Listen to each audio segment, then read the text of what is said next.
Update tayo ng Ekonin guys. Grabe si Eko.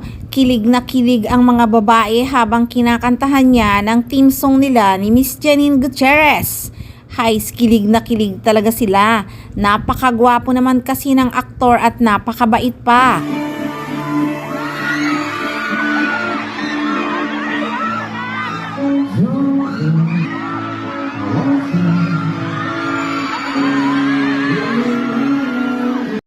Pati nga yung inutang niyang pansit ha.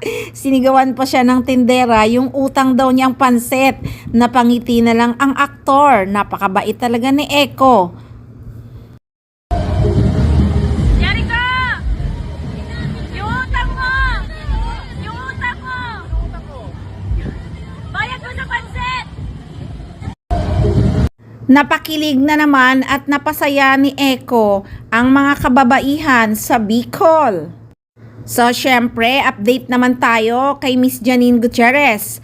Guys, pagkatapos ng ABS-CBN Ball ay nasa ASAP naman ang aktres. Masayang masaya siya talaga. Kaya kahit anong busy, nasa ASAP pa rin siya. Hindi kagaya noon na kahit hindi siya busy, ay wala siya sa ASAP. May problema pala siya noon sa love life. Alam nyo na. Pero ngayon, masiglang masigla siya na uma-attend linggo-linggo sa ASAP natin to. Kasi super inspired ang aktres at alagang Eko yan. Lalong gumaganda ang aktres. Ganadong ganado talaga siyang gumawa ng mga projects ngayon sa ABS-CBN. Alam niyo ba guys na si Janine Gutierrez ang tanging kapuso lead star na lumipat sa Kapamilya pero lead star pa din ang turing sa kanya. Yung ibang kapuso na lumipat kasi nagiging chipipay kapag lumipat sa ABS-CBN. Lalo nga siyang nagningning at gumaling na aktres paglipat niya sa ABS-CBN at napakaraming projects talaga ang binigay sa kanya ng network at Dreamscape. At sa ABS-CBN din naging makulay ang buhay pag-ibig ni Miss Janine Gutierrez.